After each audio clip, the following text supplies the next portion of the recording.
Okay, hello, wonderful good afternoon to everybody. I am Martina Otto. I'll be emceeing the session today. I'm the head of the Secretariat of the UNEP convened Climate and Clean Air Coalition, and it's a real pleasure to welcome you to this fourth GMP Ministerial. Since the launch of the GMP at COP26 in Glasgow, we have seen that the other half of warming is being put firmly on the agenda. And the methane moment has evolved into a true methane movement. GMP has successfully rallied high-level political support that is now translating into concrete action and substantial finance. And that's what we need. The non-CO2 summit on Tuesday was a reflection of this already, and I heard many people afterwards coming forward saying the energy and the drive in the room was absolutely amazing. So there is a sign of hope that comes from this agenda as well. Now, today's event is a moment to take stock, to celebrate progress, but also to remind ourselves that much is still to be done, to recommit to meet the moment between the urgency to address the climate crisis and the opportunity that our collective agenda provides to curb warming in the near term. Now, we have an amazing panel, an amazing lineup of speakers, and after an introductional panel, we will have 3 thematic sessions. And to get through this really dense agenda within the allocated time for the side event, we'll do a very dynamic quick fire round, and I will ask everybody to kindly stick to the 3 minutes allocated speaking time, and I'll do a little bit of a noise if we getting too much beyond. So, and we will also have to make sure that we have a very quick change of the panels. But now, no further ado, it's my pleasure to introduce the opening panel. And we start with the United Nations Environment Programme Executive Director, Inger Andersen, my boss, and obviously with UNEP's core role as an implementing partner with different initiatives, very much so. We also have COP President, His Excellency Mukhtar Babayev, Minister of Environment of Azerbaijan. I think no need for further introduction. And thank you for being with us. And we know that you will have to leave shortly afterwards because, and you'll be excused to leave after your remarks, obviously, because you have such a busy agenda. We have Commissioner for Energy, Kadri Simpson from the European Commission, and thank you for being with us. We have the United States Secretary of Energy joining us in a second as well, and we have California's Secretary of Environment, Yana Garcia, with us already. So with that, I would like to give the floor to Inger. Thank you. Thank you very much, Martina, and good afternoon to all ministers present. Thank you for making time. To you, dear Minister Babayev, we are so grateful that we are here in your beautiful country, and we thank you for the warmth and the hospitality with which we have all been received. So we are here talking about our ambition on methane, because we understand that methane is a highly polluting gas, but it's short-lived, and it's something we can fix quite fast. We meet in Baku as we meet. 2024 is on track to surpass 2023 as the warmest year on record, and climate change is already carving a deadly trail of destruction throughout the world.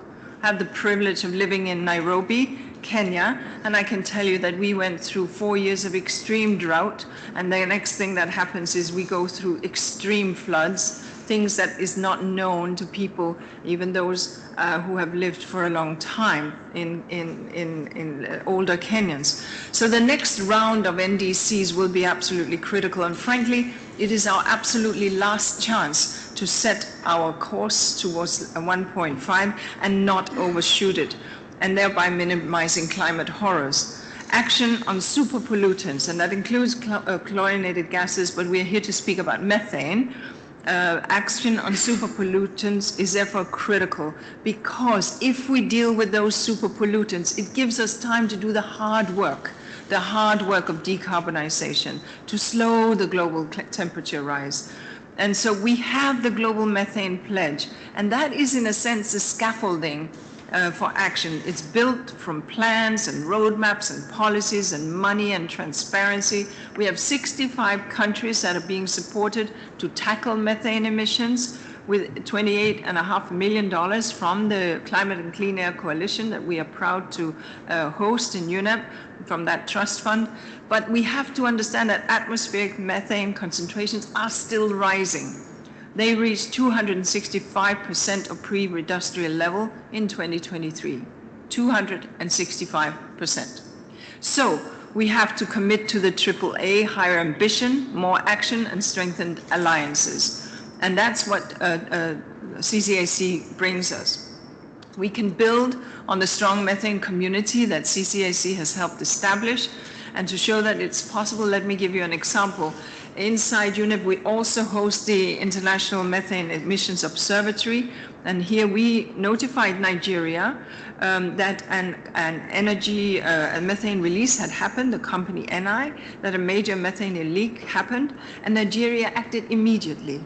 Backed by CCAC, closed the leak. They stepped national plans. They adopted national regulations, and the company very quickly fixed that leak, avoiding an annual emission that would have amounted to the equivalent of 800,000 cars on the road for a year. It's doable. There are over 1,000 such cases that could be addressed on methane leaks, and this is why both the CCAC, the pledge, the oil and gas methane partnership, all this work that we at UNEP are proud to do with so many partners matters, and matters a lot. To do so, though, financing has to grow. The CCAC received more than $650 million in funding requests in 2024, with only a very limited two-digit figure to allocate. So we celebrated the financial spirit, the financial sprint outcomes last year, but to meet the estimated $48 billion that will be needed by 2030, we have to see an increase in annual flows. The next round of NDCs, therefore, is our chance to do much more. The CCAC is supporting over 30 countries with the updates of their plans, and this is very critical. I ask that everyone follows this work. Of course, action in NDC must go beyond the oil and gas sector, which is why we have partnered with the COP29 presidency on reducing methane from organic waste. And this is where we have the reducing methane from organic waste declaration. And that's why the CCAC is now supporting countries to deal with ambitious waste actions in their NDCs. The organic waste, of course, as it rots, you know, it gets smelly. That's one thing. That's the nitrous oxides, which are also a climate warming gas, by the way. And then, of course, the methane.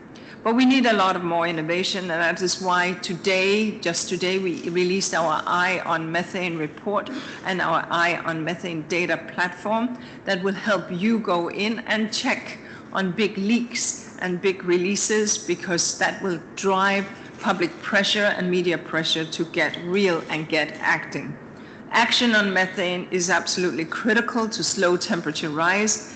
It's a fast-acting and very cost-effective way of addressing some of the climate warming gases. The tools are there to simply turn the screws on much of the methane leakage, venting and flaring to ensure that that does not happen.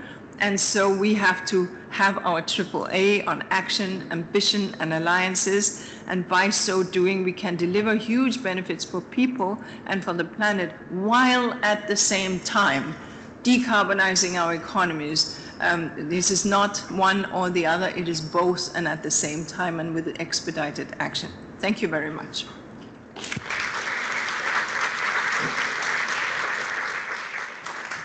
Thank you very much, Inger, and we turn over to Minister Babayev. Your Excellencies, ladies and gentlemen, dear colleagues, good day. Thank you for the opportunity to address you for this important discussion. Special thanks to our host, Ms. Kadri Simpson, European Commissioner for Energy, and Ms. Jennifer Granholm, United States Secretary of Energy, for bringing us together. Last year, the parties agreed in the UE consensus to accelerate the substantial reduction of non-CO2 emissions globally by 2030, and methane in particular. Methane is the second largest contributor to climate warming after carbon dioxide. The concentration of methane in the atmosphere has more than doubled over the past 200 years. We must act quickly to bring methane emissions down in this critical decade. The COP29 presidency aims to enhance ambition on methane this year. We already have a strong framework for action from the Global Methane Pledge. Azerbaijan joined the Global Methane Pledge because it's one of the most tangible action we can take on climate. We urge all countries to sign up and to join over 150 countries raising their ambition on methane emissions. But signing up is just the start. We must support that ambition with detailed and actionable plan.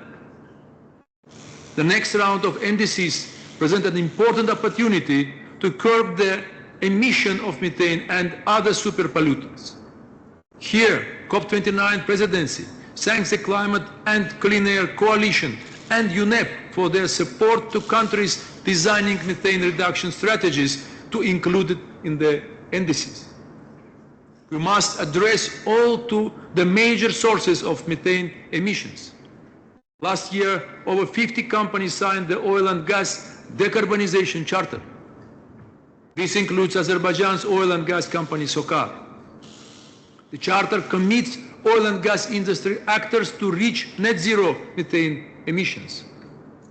This year, we are focusing on reducing methane emissions from organic waste. In 2022, food waste contributed up to 10% of global greenhouse emissions in 2022. We urge countries to combat this growing problem and to set targets on methane emissions in the organic waste sector as a part of their NDCs. Going forward, we are confident that we will see further action on methane from agriculture. Colleagues, today is an important chance to progress the adoption and implementation of the Global Methane Pledge.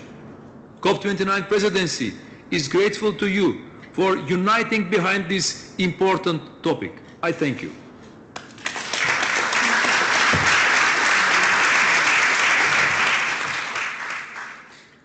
Thank you very much, Minister Babayev. And I would like to turn now to Commissioner Kadri Simpson, please. Ladies and gentlemen, good afternoon, and I'm really delighted to be here opening this year's Global Methane Pledge event. And it is difficult to believe that the Global Methane Pledge was only launched 3 years ago at COP26. So much has already been done. The Global Methane Pledge has truly been a catalyst for action, and I would like to thank all of our partners for making this global momentum possible.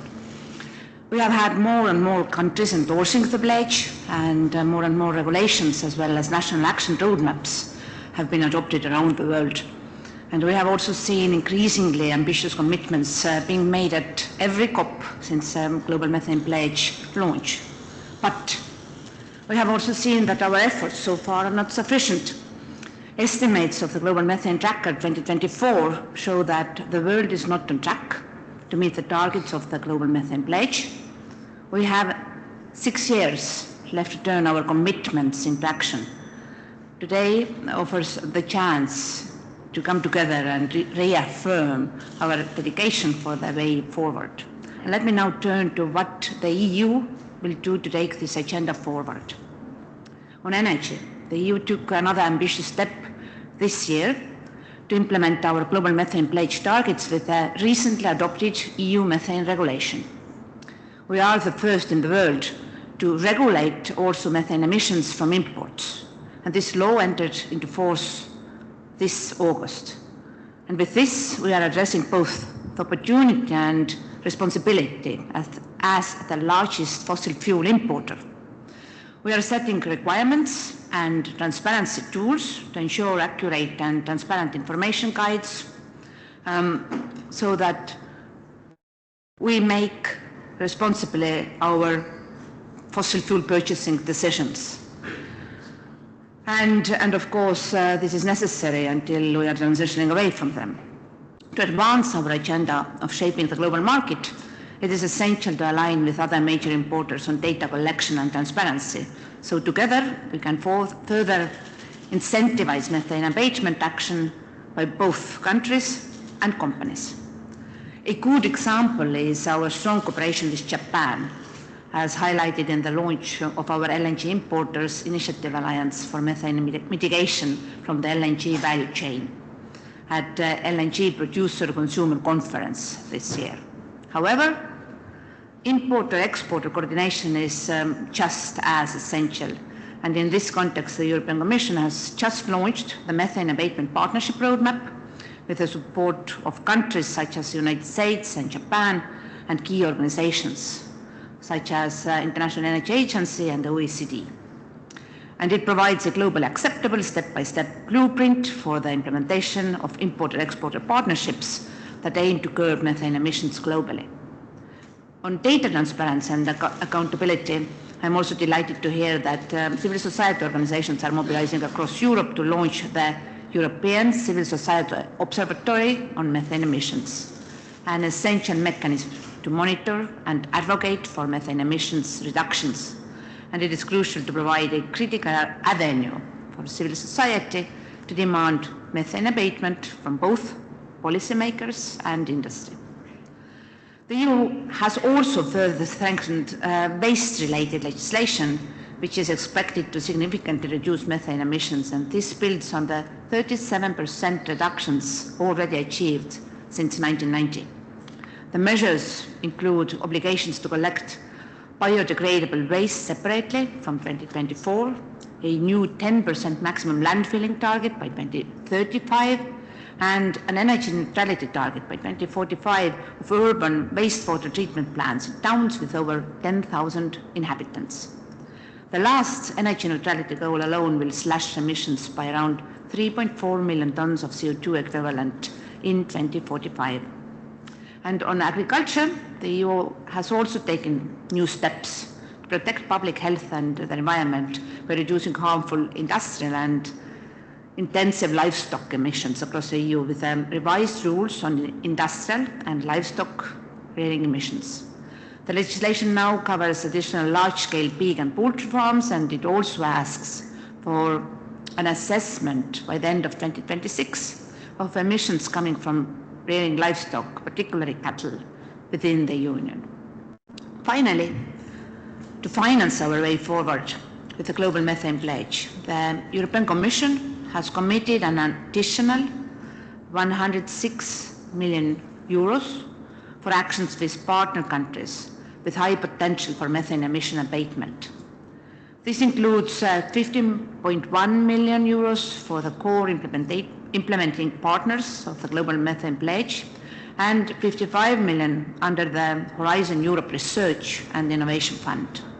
As mentioned earlier, we have 6 years left to turn our commitments into action. None of us will be able to do this on our own, but we need our partnership under the Global Methane Pledge to succeed. The international community needs to keep the potential political momentum on and continue advancing in initiatives such as those announced today.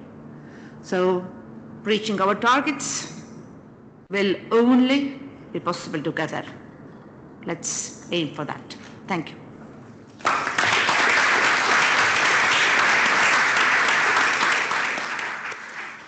Thank you very much to Commissioner Simpson, and we have both co-conveners of the Global Methane Pledge with us. So we now move to the United States.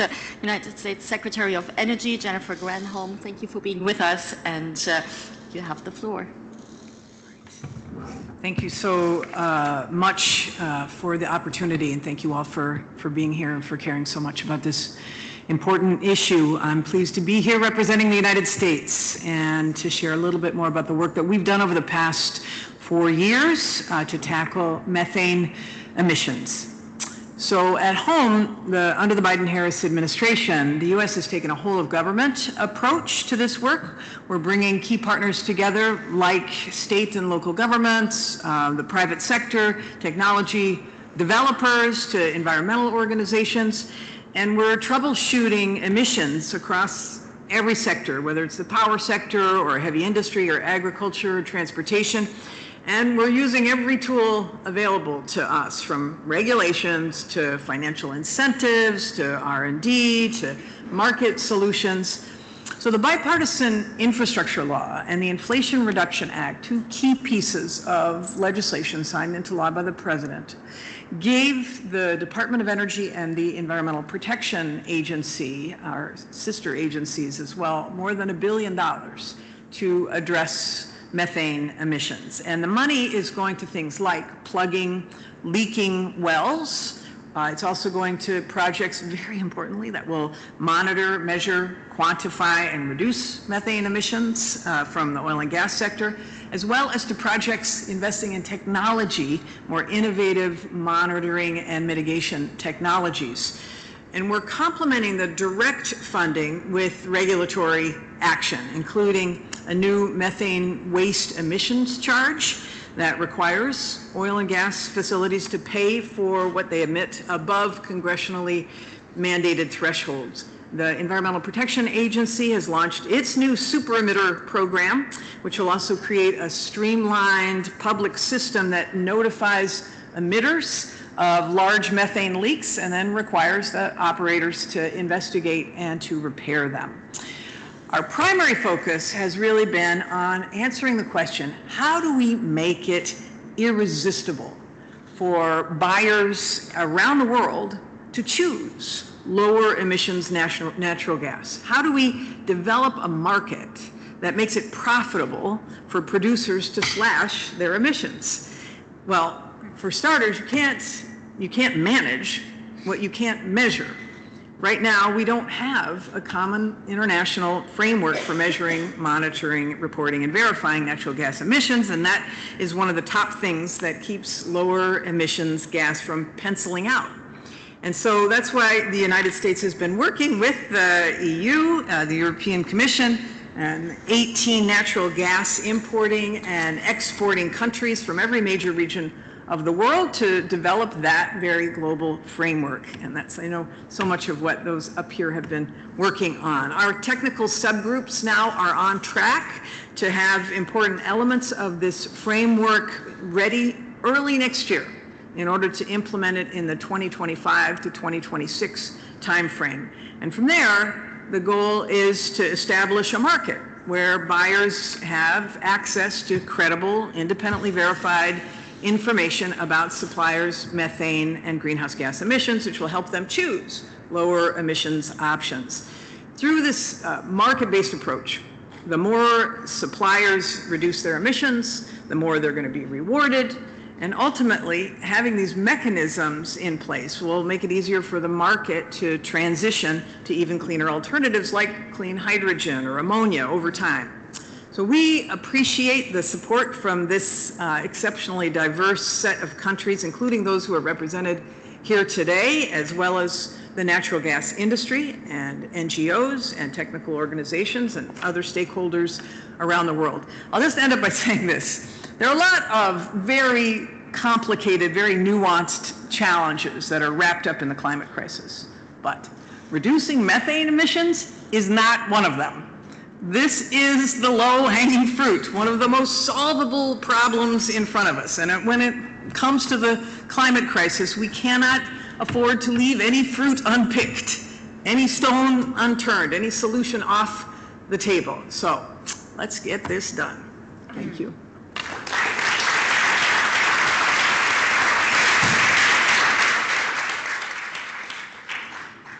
Thank you very much, Secretary Granholm. And with that, and you already mentioned it, a whole of government approach, and there is obviously a huge importance for the subnational level, particularly if you look at things like waste and so on. But we're very happy to have California's Secretary of Environment, Jana Garcia, with us as well. Thank you very much for having me here today. What an honor to be joined by such esteemed colleagues all across the board, and so many of you working to slash methane emissions. Again, an urgent priority that we can all agree we should all be working on together. I'm excited to share a little bit about California's efforts to cut methane emissions and fight climate change. And certainly our path to cutting methane is a complementary and parallel path to our path to achieve carbon neutrality by 2045. As part of this, in 2016, California adopted a requirement to reduce methane emissions by 40% by 2030 as compared to 2013 levels. Our leadership in the use of satellite and remote sensing data only helps us get there. So I want to talk a little bit about that. New sources of data on emissions can improve our ability to detect and respond to leaks from large point sources, including our main sources, oil and gas and landfills. In April of this year, our oil and gas methane regulation began requiring operators to fix methane leaks detected by satellites. This is a first of its kind requirement. Just a few months later in August, California and the rest of a carbon mapper coalition launched a satellite to help pinpoint large localized methane sources. This public-private partnership is helping to facilitate real-time methane data for California regulators to hold polluters accountable and fill gaps in the emerging ecosystem of greenhouse gas monitoring systems. Separate from the carbon mapper satellite launch, Governor Newsom's climate commitment included $100 million in state investments in satellite methane data to help track upwards of 40% of our global methane emissions. We look forward to future opportunities for coordinating across jurisdictions on shared satellite data acquisition, dissemination, and use, so we can all work on our shared goals together. On that front, one of the things that I personally am most proud of in terms of our leadership in the state of California is our launch of the Subnational Methane Action Coalition, also referred to as SMAC, a new international partnership of subnational governments committed to reducing methane.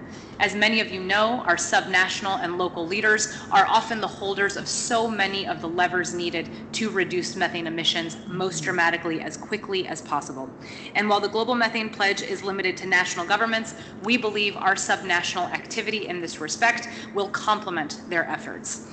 Today, I'm proud to announce that the governments of Minas Gerais in Brazil, Chungnam in South Korea, and the state of Maryland in the United States have joined our coalition. Our Subnational Methane Action Coalition now counts over 20 governments, and we look forward to continuing our leadership on methane with high ambition partner jurisdictions, some of whom may be in this room. We welcome you to join us so that we can move on this important priority together. Finally, I'll close by saying this. Regardless of who is in Washington, California's commitment to climate cooperation has never wavered, and it will not. California is a steady and trustworthy climate partner, and we are not going anywhere. Thank you.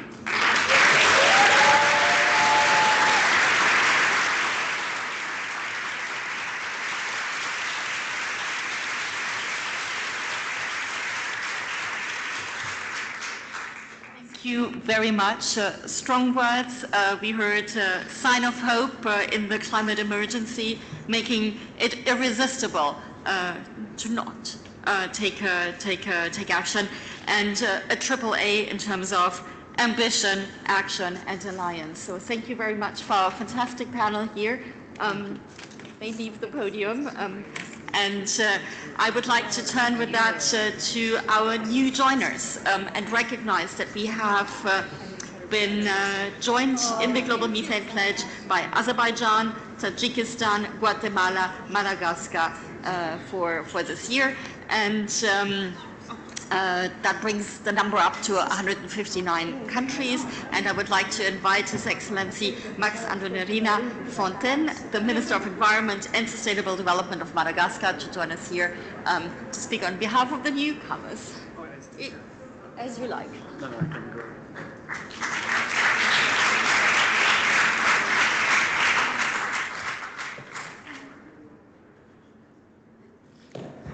Ladies and gentlemen, Madagascar stands proudly here today as we officially join the Global Methane Pledge.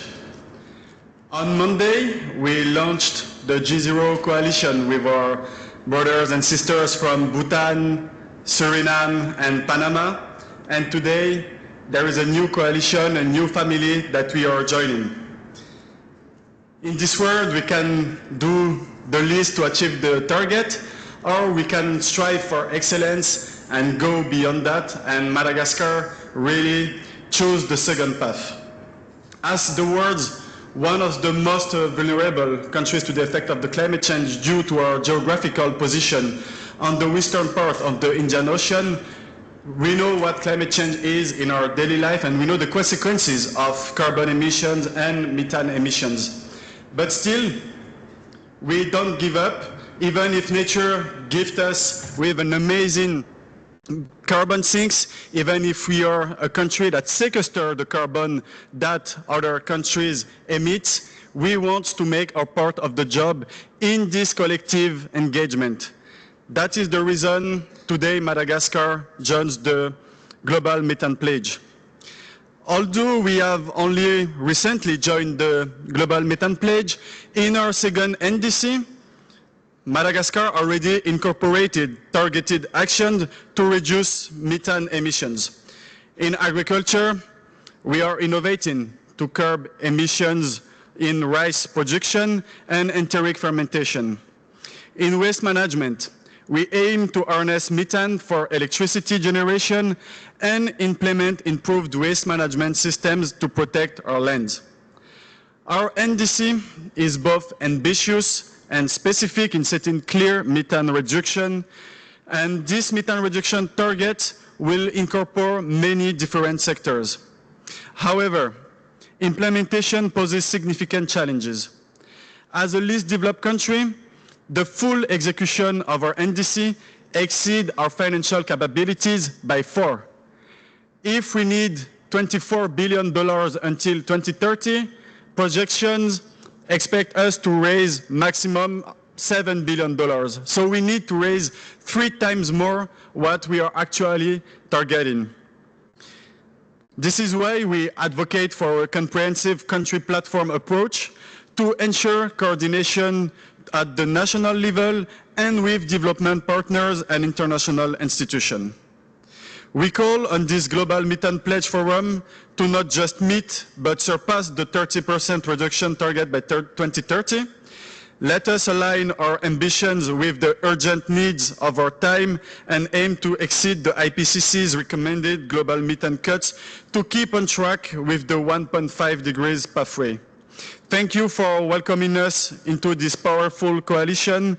Please be ensured that we will play an active role and we look forward to work with all of you. Thank you very much.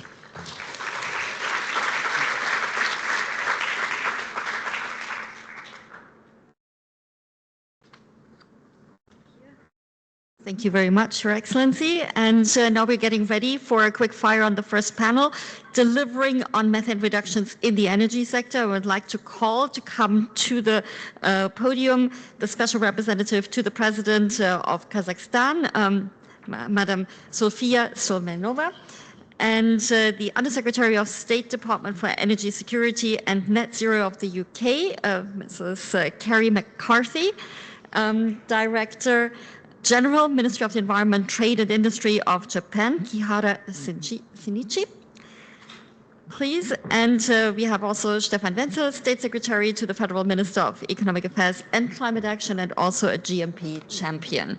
And while everybody's joining us here to talk about delivering on methane reductions in the energy sector, we all know that this is the sector with the highest, most easily achievable and even profitable measures all around. Satellite data we heard is showing us where the action is needed. The Oil and Gas Methane Partnership, the gold standard of measurements, at the asset level has seen a surge in members with now 140 companies having joined. We have major emitters announcing new steps to cut fossil methane, and largely looking at regulation in this space.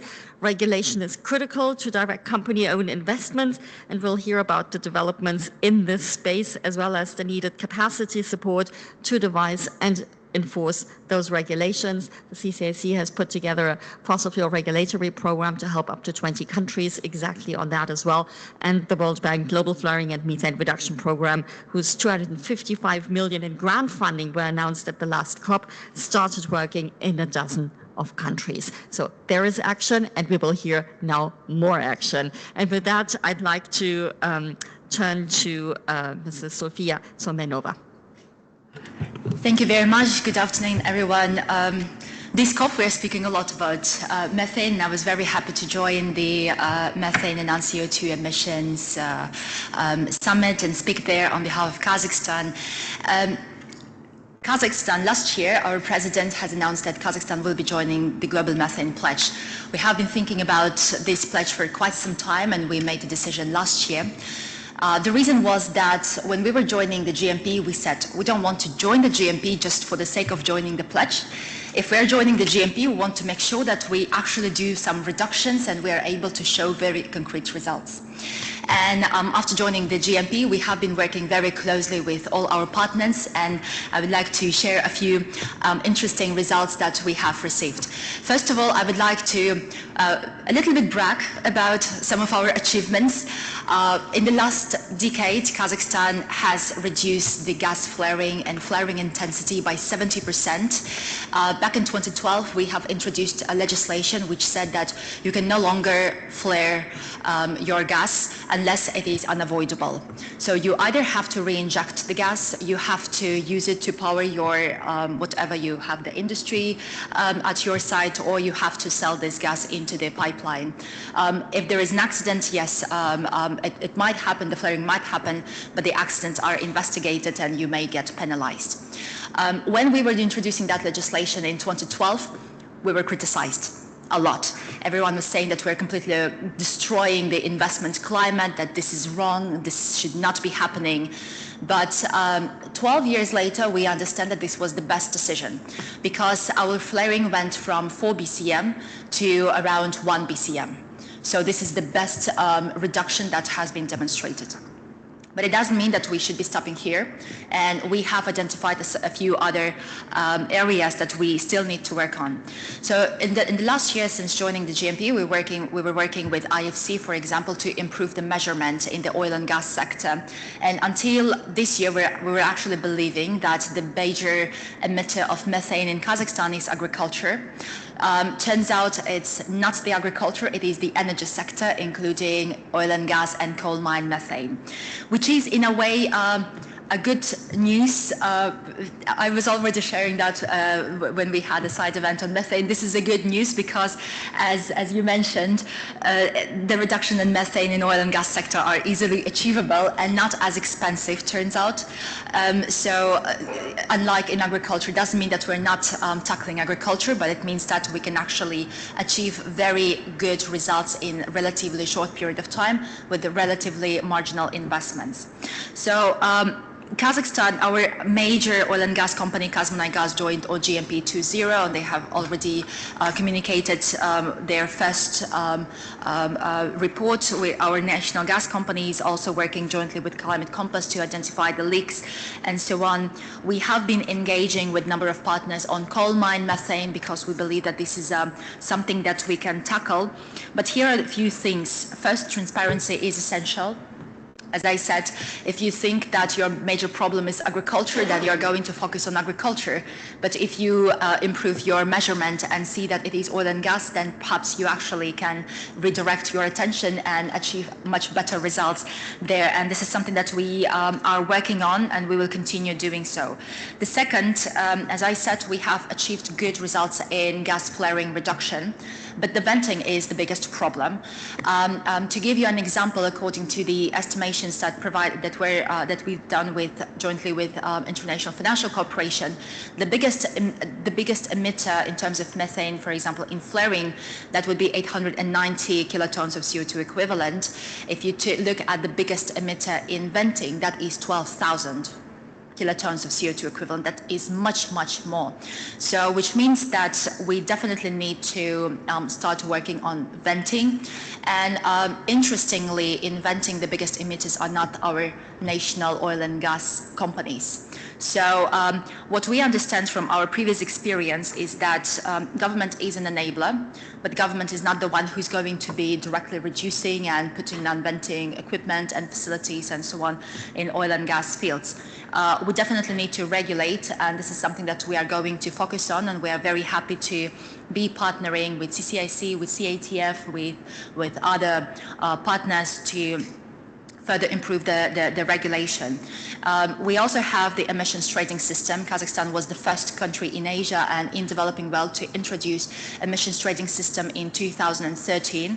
We regulate only CO2 emissions, but we are looking into expanding our ETS system to new gases, including methane, to new installations and to new sectors.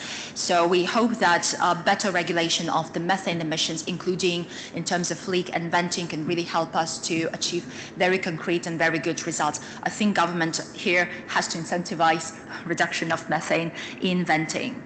Another thing that we have found is we were thinking that reduction of methane emissions in oil and gas sector would cost us billions and billions of dollars. But according to estimates by international financial corporations, the cost associated with supporting the GMP ambition of reducing methane emissions by 30% by 2030 in Kazakhstan would actually not cost that much. To be specific, in Kazakhstan, asset level leak detection and repair campaigns are projected to cost on average approximately $25 million per emitting asset. Additionally, equipment upgrade to install vapor recovery units VRUs to reduce tank venting is estimated to require investment of on average $2 to $3 million per emitting asset until 2030. It's not, so basically we can achieve very good climate gains with relatively marginal costs.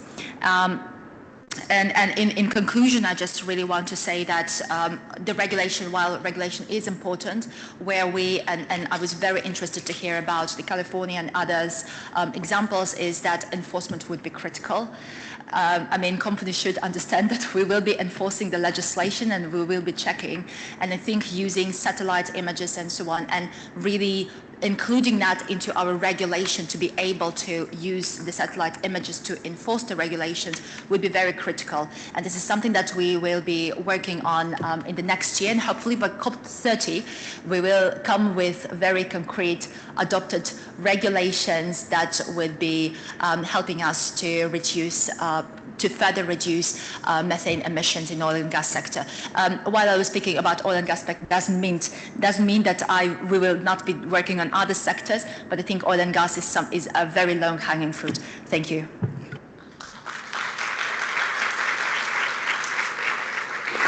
Thank you very much. That was very rich and amazing. So now let's move to the UK, please. Okay. Thank you, and thank you. That was a really comprehensive and inspiring account of what can be achieved. And I want to start by thanking the US, the EU, and the Climate and Clean Air Coalition for convening this meeting today. And I think, as has already been noted, methane is often the subject that doesn't get the attention that it deserves, and it is the low-hanging fruit or the easy to fix, relatively easy to fix solution. So the need for urgent action and maintaining momentum is really important. So the Global Methane Pledge members are obviously playing a really important role in that, and I'd like to thank them for that. In terms of the UK, I hope it's been noticed that we are back on the international stage when it comes to leading on climate change. Our Prime Minister was here early in the week announcing our 2035 NDC headline target of reducing all greenhouse gas emissions by at least 81% by 2035 on 1990 levels. That's an ambitious economy-wide emissions reduction target that's aligned with 1.5 degrees. And as I've said, the fastest way to avert our most acute climate risks is through reducing methane emissions. We won't be able to achieve our NDC or wider climate targets without doing so. So in terms of what we're doing domestically in introducing policies across methane emitting sectors, we are taking action to achieve the near elimination of biodegradable waste being sent to landfill by 2028. We're exploring innovative measures like methane suppressing food products, which could improve abatement in the agricultural sector, and supporting oil and gas companies to decarbonise. Actually, in the UK, the oil and gas industry has already achieved an estimated methane intensity of 0.15%, which is one of the lowest upstream methane intensities globally. We do, as has been said, we know that measures across the energy sector are readily available and often very cost effective. So that's why internationally we're now committed to supporting other countries to deliver reductions in methane emissions. We've shared our technical expertise and best practice with developing countries on reducing their methane emissions in oil and gas operations, including through an energy dialogue with Azerbaijan in the summer, and by supporting IEA workshops on regional action on methane in Central Asia. I'm also proud that this week we have announced £5 million of new UK funding to the Climate and Clean Air Coalition's Fossil Fuel Regulatory Programme.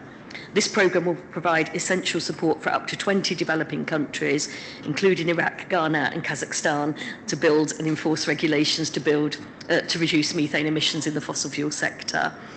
And through this assistance, the FFRP aims to utilise methane regulations as a lever to shift investment incentives, ensuring that the fossil fuel industry invests in the technology required to detect and prevent methane emissions in their operations. So to give a few examples, regulations can be used to price the environmental impact arising from methane emissions, to mandate action on leak detection and repair, or to ensure the capture and use of methane which would otherwise be vented or flared. And we look forward to working with the CCAC on particularly Kazakhstan on this excellent programme. We also call on industry to accelerate action and to deliver on key commitments like the Oil and Gas Decarbonisation Charter that was launched at COP28 last year. This included ensuring transparency in reporting so that we can understand the scale of the challenge and adopting essential mitigation measures. So to conclude, the UK stands ready to support collective action to deliver on the Global Methane Pledge, as well as continuing to seek to reduce our own methane emissions. We welcome members bringing forward tangible policies, regulation and funding. We must go further and faster, and I hope that today's event helps us do that. Thank you.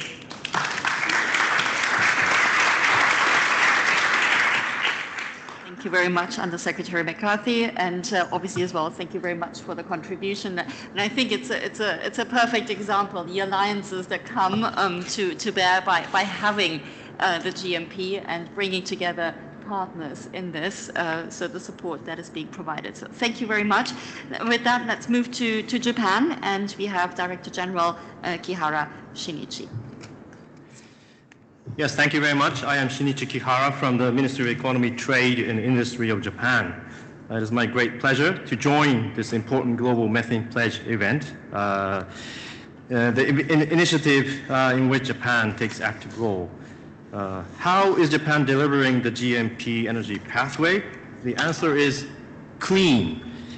We already are in implementation stage of methane reduction from LNG value chain. Japan itself is a country with low methane emission from our domestic energy sector. However, we play an active role in managing methane emission in the LNG value chain as a major importer.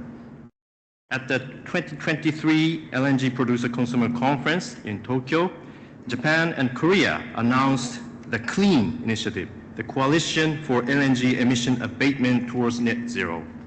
The CLEAN initiative aims to reduce methane emission from the LNG value chain with 3 unique features. First, CLEAN is the win-win partnership between LNG buyers and producers. The LNG buyers send LNG producers the questionnaires on methane intensity and emission reduction measures at project level. LNG producers respond by providing data and reduction activities. And JOGMEC, Japanese half-government body, coordinate the entire process and manage a database and disclose the data and best practices in the dedicated website. The CLEAN initiative is voluntary but very strong. It is a peer pressure mechanism for disclosure led by the buyers. Therefore, the buyers are willing to join as they will have access to cleaner LNG. The producer also have merit to join, actually, because they can showcase their methane emission reduction efforts and appeal the lower emission as their strength.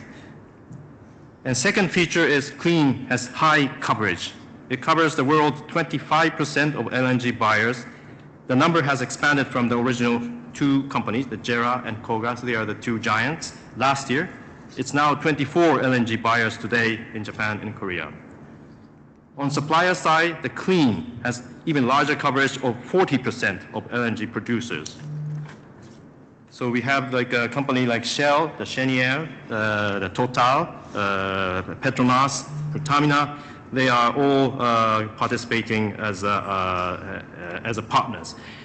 So all the major gas producer companies worldwide now acknowledge the CLEAN initiative. And we expect the coverage of the CLEAN initiative to grow much further. So for those in this room who want to join, please come to me and you can join today. Third, CLEAN is the world's only methane data disclosure mechanism by project. As the first deliverable, we released the CLEAN Annual Report 2024 this October. For example, the Woodside Energy's Northwest Shelf LNG project has methane intensity of 0.03% measured through OGMP 2.0 level 2, 3, and 4 protocol. In addition, the report also shares the real efforts in the plants to manage methane emission from the design vent in a gas compressor facility in case of the Woodside Energy. The CLEAN initiative not only contributes to data transparency, but also provides technical collaboration and support to gas-producing countries and companies. JOGMEC has started demonstration tests on methane emission measurement using drones, fixed sensors, and handheld equipment at the LNG plants operated by Petronas in Malaysia and Pertamina in Indonesia. As LNG value chain is a global value chain, international collaboration is a must in reducing methane emission. The CLEAN initiative is working in hand with 6 international organizations, including IEA and UNEP, IMEL, and OECD, and others. Collaboration among the consumer country will also add significant value. Last year, Japan announced the joint statement on accelerating methane mitigation from LNG value chain with the US, South Korea, Australia, and the EU. And this year, Japan and EU announced the LNG Importers Initiative Alliance for methane mitigation from the LNG value chain. We strongly support also the concept of the methane abatement partnership roadmap led by the EU. Lastly, 55 years ago, the world's first LNG tanker, Polar Alaska, arrived at port of Yokohama in Japan. And this was the beginning of the history of the global LNG trade. As a pioneer, Japan will continue to lead the new chapter of the clean LNG. Thank you very much.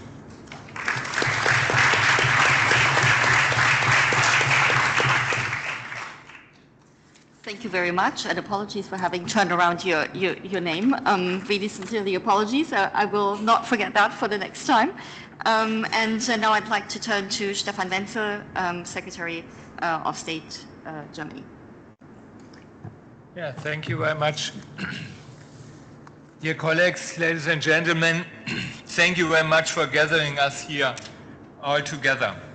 As one of the 6 Global Methane Pledge champions, I am participating in this ministerial with a mixed feeling. Methane concentration in the atmosphere is at an all-time high.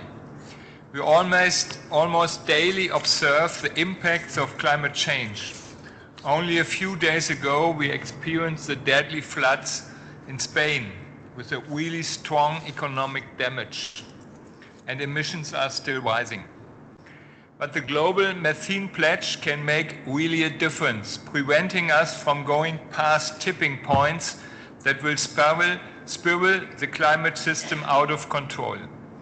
And I think transparency, which we get with the possibilities of the satellites, it's a real game changer. We must reach 30% reduction by 2030. We must include methane reduction targets in all our next NDCs, our national decarbonized contributions.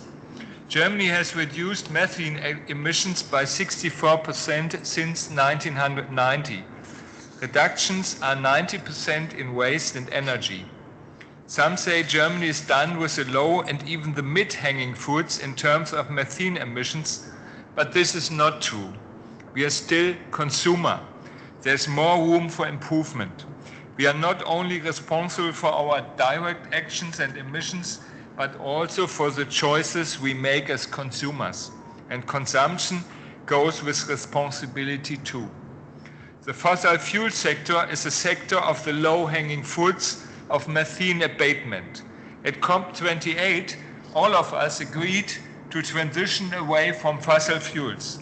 And during the transition away, we nevertheless working on energy efficiency, and we have to clean up this industry from methane emissions. Even if direct methane emissions from fossil fuels in Germany are low, we recognize the methane emissions that come along with our imports. This year, the European Union took a courageous step with the methane regulation. This legislation is a clear signal to all producers. If you want access to the European Union market, you must be transparent and honest about your emissions. Producers still have ample time to adapt, but the European Union will set a maximum methane intensity level by 2030. We acknowledge that reducing methane emissions can be a challenge for some producing countries. Germany is therefore supporting producing countries bilaterally as well as via our financial contributions to UNEP's IMEO and CCAC. Importing and producing countries should cooperate to improve monitoring and production standards. I'm asking all of you as consumers of fossil fuels, step up to our responsibility we have together. Send the industry a signal what kind of products you want. Set an input standard and offer your support to producers struggling to meet it. Our future are renewables, but until we are there, we need to clean up the fossil fuel production. Thank you very much for listening to me.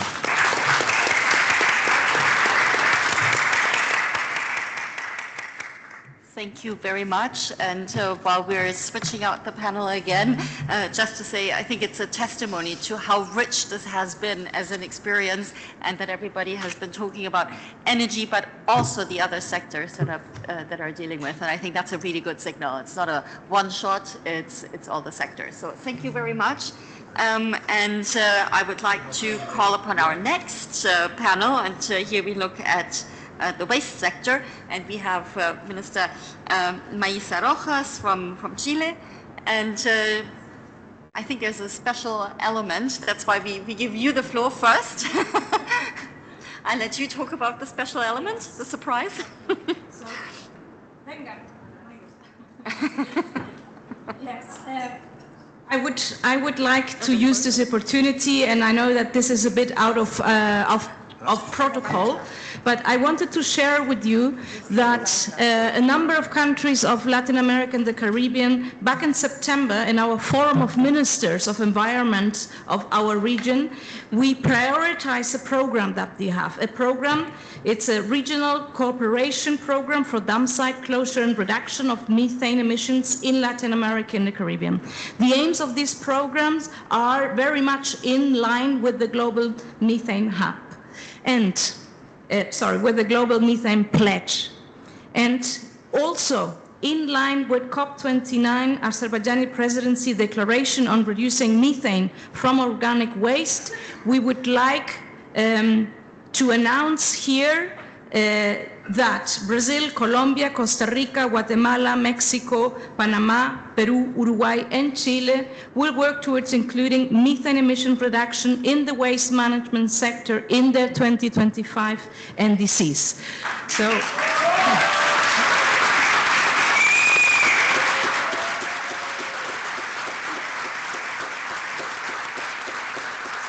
thank you. So, I thought it was a good opportunity to share this good news with you, even though we have changed a bit of the protocol. So thank you very much. I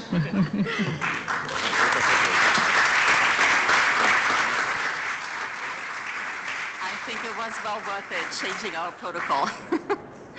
Okay, and while the photo opportunity is still going on, thank you again. Amazing. Well, thank you so much for it. No, fantastic, and thank you for doing this. Let me call upon Ambassador Catherine Stewart, please. So Canada's climate change ambassador and also a GMP champion. We have Guatemala's Vice Minister of Natural Resources and Climate Change, Edwin Jose Castellanos. Thank you so much for being with us as well, and the Assistant Minister from the Ministry of Foreign Affairs of UAE, Your Excellency Abdullah Balala. No? Okay, well, we have a change in protocol as well. That's the unruly waste sector. So here we go. But fantastic to have this panel, and let us turn to I think, Ambassador Stewart. Yes. Thank you very much, Martina, and I'm very happy to be here today as Global Methane Pledge champion. It's been really wonderful. I was just saying to the Minister Rojas, it's wonderful to see the spontaneity here, and just congratulations on your commitment for including methane in the waste sector in your 2035 NDC. I think that's really exciting news. So thank you for that announcement. And this is the wonderful thing about the Global Methane Pledge, is that it's a newer initiative, and we keep seeing it growing and giving this visibility to the importance of methane reduction. So Canada is doing a lot on methane, and there's already been a panel on methane reduction in the oil and gas sector. For Canada, methane represents 17% of our GHGs in 2022, and 50% of those emissions are in the oil and gas sector. But we do also have like 90% of our methane emissions overall come from three sectors: the oil and gas sector, methane, landfill, and the agriculture sector. So we have put forward a methane strategy, which really is Canada's comprehensive approach to the reduction of methane, both domestically and internationally. So in the waste sector specific to this panel, Canada, the waste sector represents approximately 18% of the total methane emissions, and that primarily comes from landfills. The federal, provincial, and territorial governments in Canada have come together and put forward an aspirational goal to decrease Canada's waste by 30% by 2030 and 50% by 2040 from 2014 levels. And in June of this year, Canada put forward draft regulations for the waste sector, which would propose to require landfills to control methane emissions and ensure landfill gas recovery systems capture as much methane as possible. The regulations would set thresholds and performance standards that are in line with the most stringent North American requirements and aim to reduce methane emissions by 50% by 2030 from 2019 levels. These proposed regulations would place limits on landfill surface methane and venting. It would require the destruction of recovered methane and regular monitoring and leak repair. There's been already a lot of discussion on measurement, and Secretary Grantham saying, you know, we cannot manage what we can't measure. And so we're also working both domestically and with international colleagues on measuring and improving and standardizing emerging landfill methane measurement methods, including with the U.S. EPA California. We're also doing some interesting work internationally. And just briefly, and this is why I also am very supportive of what the pledge has done to increase the importance of supporting developing countries with methane reduction efforts. And I can't help but sit next to the minister from Chile to talk about the project that we worked on together bilaterally called Reciclos Orgánicos. That started with a $7 million support to Chile, which then grew to mobilize significant funding of about 25 million, as I understand it, and it supported 22 organic waste projects across Chile.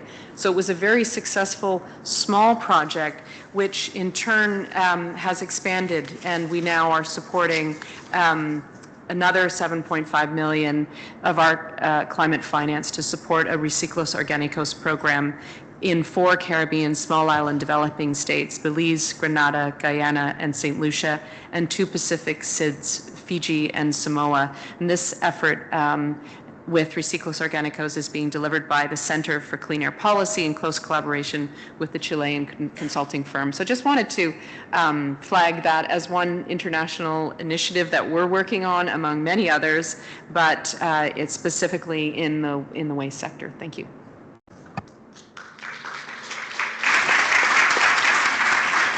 Thank you very much, Ambassador Stewart, and indeed the work at home and internationally, the support is really very welcome and recognized. Minister Rojas, you wanted to come back to what is happening in Chile besides the leadership role that you've taken in the regional approach. Thank you very much, and I will be very short given that I traded part of my time for the announcement. Thank you, Catherine, for bringing up the Reciclo Orgánico program, because effectively this was a program because we had a sanitary and social crisis with our landfills. And from there, we not only helped to recycle organic waste, but this introduced in a strategy and now in a law that we are discussing in Parliament at the moment, so that we will not allow to have organic waste in landfills in a gradual sort of 10 years' time. And in addition to that, we are also have a sectorial mitigation plan in charge of our Ministry of Health, where we will put actual numbers in the reduction of methane. And to finish up, just a very small reflection. Everything that we have seen here and how we are finding low-hanging fruits and solutions through tackling methane emissions, we should really think about them as a handbrake to address climate change. We have not made enough advance to reduce CO2 emissions, but we can do that by tackling CO2. An urgency handbrake to limit global warming. So I think it is really great to see how much it has been done in so little time. Thank you.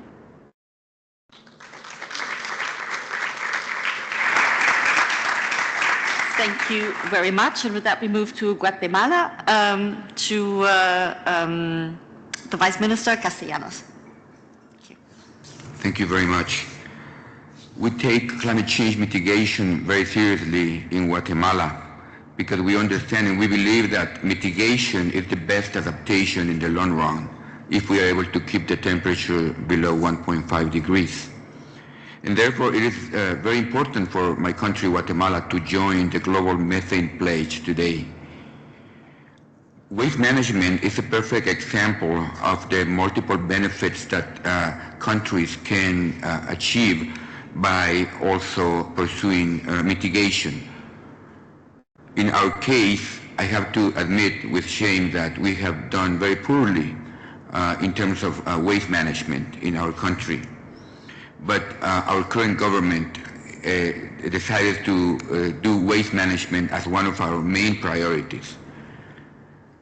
We are going to start a program to educate the population in terms of proper waste management practices, especially separation of waste. Something as simple as that, we haven't done it. But if we are able to separate our waste in Guatemala, half of it will not end up in the dump site because half of it is organic. So we are expecting to use that half of the waste to compost it into fertilizers, but also to process it to produce biogas. We are also working with local governments. I think it's very important to involve local governments in this initiative because as the authority in Guatemala overseeing waste management, I'm responsible for that in the country, but my office does not implement anything. It's really the local governments, the municipalities, the mayors, the ones responsible for the proper waste management. So we are working very closely with all the mayors in the country to improve their capabilities to properly manage their dump sites, including the large dump site in Guatemala City, which happens to be the largest dump site in entire Central America. 3 million people producing garbage every day and disposing of it in improper ways. Just by being able to collect that emissions of methane from the dump site, we will be able to burn that gas, still have the emissions of CO2, but of course with a much lower climate change impact, and with the added benefit of getting the energy from that burning of the methane.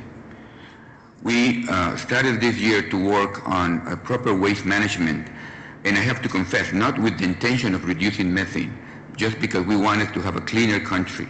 But again, this is a perfect example of something that we can do to improve our lives, but at the same time fight the sources of climate change.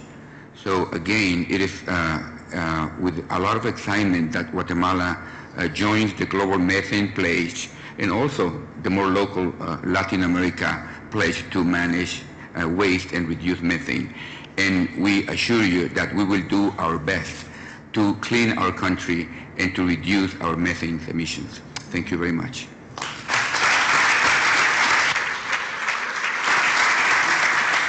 Thank you very much. And with that, we move to the UAE, to His Excellency Mohammed Al Nuaimi, Undersecretary of the Ministry of Climate Change and Environment. Thank you. Good afternoon. I'm glad to be here today, and it's good to see after 3 years of having the Global Methane Pledge, we are almost or more than 160 countries, and this shows how the countries are committed to join such a pledge, which will help for sure in reduction of the methane emissions. I have 3 points. One of them regard to my country, UAE. We are working on enhancing our policies and regulation regard the waste management, how we can manage the recycling facilities and recyclable waste. This is internally, and we are working very heavily toward this. And the 2 other points shows how when we are united, we are going to achieve a lot of results. At COP28, we have mobilized the private sector, which is crucial for achieving the GMP goals beyond the negotiation text. We launched the Oil and Gas Decarbonization Charter, eliminate the methane emission and routine flaring, and achieving net zero by 2050. The charter now is unites oil producers from all over the world and cover almost 45% of oil production. The charter emphasized tackling methane emissions, and this will contribute effectively to achieve the objective of Global Methane Pledge. Secondly, to help developing countries cut emissions, COP28 also platformed the launch of the World Bank Global Flaring and Methane Reduction Trusted Fund. At COP, donors pledged $255 million to the fund, including $100 million from UAE and $131 million from oil and gas companies, whom answer our call to support this significant effort. The fund is now fully operational, and I am excited to see the World Bank announce earlier this week during the Leadership Summit high impact of project in Uzbekistan. All those shows how good and how impactful if we are united. Thank you all.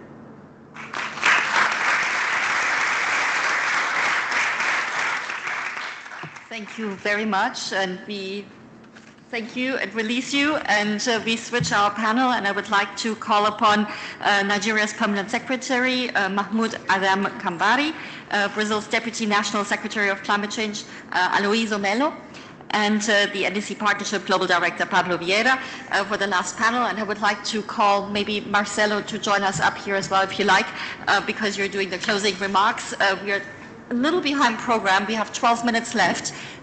We started 8 minutes late, and I understand we don't have a lot of leeway in going over time, so I hope we can be as expedient as possible. I wanted to not miss the opportunity to highlight the COP presidency declaration on lowering organic waste. If you haven't come across it and you're a country and you're adhering to the ideas that were outlined basically in this last panel, then I'd like to encourage you to consider joining that and signing that. It will be released on Tuesday. And now we move to the national planning and the NDC session. And you heard already in the very first one how important the NDCs are, including methane and other short-lived climate pollutants into this round, particularly of the NDCs, because it covers the time frame up to 2030 as well. So I won't steal more time, and I would like to give you the floor, please. Thank you very much, Your Excellency Martini. Distinguished ladies and gentlemen, and distinguished delegates, methane emission from organic waste are third largest source of anthropogenic methane worldwide, contributing substantially to climate change and air pollution. For a nation like ours, where organic waste management is interwoven with food security, public health, and environmental sustainability, addressing methane from organic source is not just an environmental imperative, it is an economic and social priority. As one of the major oil and gas producers, Nigeria has made commitments under global framework such as Global Methane Pledge, which aims to reduce global methane emission by at least 30% by the year 2030. And to mitigate these emissions, Nigeria has undertaken several initiatives, including policy review, legal framework rejigging, and others in collaboration with international organizations and national institutes. Nigeria is making strides in methane mitigation through initiatives like Nigeria Methane Emission Reduction Pilot Program, which is set to be the first cross-sector scientific study of methane emission on the African continent. This program, developed in partnership with UNEP, International Methane Emission Observatory, will allow us to estimate current methane emission across key sectors and build local capacity for methane measurement. Through multi-sector measurement studies, training workshops, and knowledge transfers, the NIMAP, that's Nigeria Methane Emission Reduction Pilot Program, will empower asset managers, government agencies, and companies to take action in reducing methane within their respective sectors. Nigeria's commitment to methane reduction aligns with our broader goals under the Paris Agreement. Our national determined contribution, NDCs, Nigeria is pursuing initiatives to enhance organic waste management through innovative technologies and partnerships, aiming to repurpose waste as a source of clean energy and economic empowerment. With coordinated action, we are hopeful that methane mitigation can become a cornerstone of sustainable development across the nation. As we move forward, Nigeria's methane reduction required continued collaboration with international bodies as well as private and public sector engagement. There are opportunities for further capacity building through partnership with global institutions, access to climate finance, and increased technology transfer for methane detection and reduction. Thank you very much. Thank you. Thank you very much, Your Excellency. And with that, we move over to Brazil. Good afternoon, everyone. Thank you, the U.S. and CCAC for this beautiful, exciting event. It's so good to see how we are moving in that agenda. What I would like to share with you is that first, we delivered our second NDC. Our Vice President and the Minister of Environment and Climate Change, Marina Silva, delivered to the UNFCCC Secretariat our second NDC 2 days ago. And in this new NDC, we are advancing our commitment. We had for 2030 a target of reducing in 53% our GHG emissions based 2005. In this new NDC, we're going to 59 up to 67% of reduction. And just remember, our NDC is economy-wide, is covering all greenhouse gases, is an absolute reduction, and is in line with our contribution to the 1.5 target, and with our commitment to be net zero in all greenhouse gases by 2050. And in that NDC, how we are addressing methane. First, we have one of our top objectives of the national mitigation strategy is to undertake specific actions to mitigate non-CO2 gases in order to have a high impact in the short term on GHG emissions. And we are doing that in 3 areas. One is waste, in the waste sector, the reduction of methane emissions through the capture and energy use of methane in line with our national basic sanitation policy and also with the solid waste policy that we have. Besides that, we approved the legislation this year. We call it the Fuel for the Future Act that states that we will have mandatory addition of biomethane in our in natural gas starting 2026 with 1% and increasing to 10% in the later years. But also in the agricultural sector, we are addressing a set of actions to reduce methane emissions in livestock production, which is the main methane source in the country. We have like 29% of methane emissions in Brazil of our total emissions, and above 70% that's coming from livestock. So this is one of the areas of attention. And finally, also we are addressing methane emissions in the oil production and extraction. We have already approved this year a new resolution from the National Council for Energy Policy, which is the regulator for the energy sector in Brazil, stating or defining very specific guidelines to reduce methane emissions in that sector. But that's about the NDC. Just to mention very briefly, we are always also moving fastly in terms of implementing and creating the conditions to implement. Just to mention, we have the National Climate Change Fund. We approved $1.5 billion this year's domestic resources to a set of areas, including waste management. We have a new strategy, we call it Eco-Invest, to address the barriers for foreign investment in the priority areas of our climate policy. We are offering hedging of currency risks, liquidity for the companies that are facing problems with currency risks, just to leverage foreign investment in those priority areas. And we launched here also our platform, investment platform, just to showcase, and we have already 10.2 billion in projects in the priority areas to attract investment through our strategy. So I think that's the thing. We hope to see you all in COP30 and to make the new assessment and see how far we will have moved in that agenda. Thank you very much. Thank you very much, Secretary Melo. And then NDC partnership, please, Pablo. Thank you very much. Good afternoon, everyone. It's a pleasure to be here today. And it's a great pleasure to be sharing the stage with my friend Marcelo.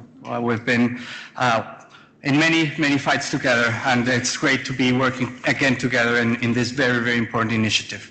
The NDC Partnership is a global coalition that brings together more than 230 members, including developed and developing countries and institutions, to support developing countries deliver on their climate action plans and advance sustainable development. The NDC Partnership supports countries to plan and implement ambitious and achievable NDCs. And part of this work is to support countries to tackle critical challenges, like the inclusion of non-CO2 components into their NDCs. And it's especially critical now as countries need to find new ways to raise ambition as the deadline for the next round of NDCs, the NDCs 3.0, is coming very quickly towards us. In terms of the request for support that the partnership receives from its more than 100 member countries that are engaged, only 18% of countries have requested specific support mentioning methane emission reduction. So I think there's a lot more that can be done. However, it is expected that the request will grow very quickly as countries develop their new NDCs and implement them, especially if they look at the guidance of the first global stocktake from last year, where energy was so critical in terms of what countries need to do. While ample resources and guidance exist to prepare and enhance NDCs, practitioners and decision makers have limited time and resources to look over all of them. So to address this, the NDC partnership, working closely with the UNFCCC and collaborating with more than 30 partners, developed the NDC 3.0 Navigator to support countries find ways to increase ambition in the next round of NDCs based on their realities and the context-specific needs that they have, responding to the global stocktake so that they can raise ambition, but making NDCs implementable and investable. This means that we're supporting countries find different opportunities to raise ambition, and we have a specific route within the Navigator that's on aligning the Paris Agreement temperature goal that suggests concrete tools, resources, and actions to integrate non-CO2 components into their targets, including, of course, the reduction of methane. This guidance includes elements like identifying and understanding national sources of methane emissions in sectors such as agriculture, waste management, and oil and gas, understanding the mitigation options that are available to address methane emissions in each sector, and also, very importantly, engaging relevant stakeholders when planning national efforts to tackle non-CO2 emissions. So reflecting non-CO2 emissions, and specifically including methane reduction targets in the next round of NDCs, will be a critical way of increasing ambition. So we invite countries to use the NDC 3.0 Navigator to find opportunities to reduce methane use, and invite you to request support to the partnership so that we can deliver support in close collaboration with the Methane Global Pledge. Thank you.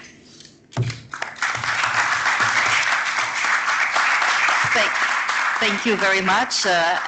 Maybe just to add, we've already been collaborating in this past series of regional events, the NDC 3.0 series, together, and where we have presented the guidelines that the CCAC had developed on how to integrate short-lived climate pollutants into the NDCs. Maybe just to complement, you got maybe 18 requests, but we work with 36 countries already on exactly that, so maybe that adds up to a really good number already, but we can do more, and we are happy to do more together.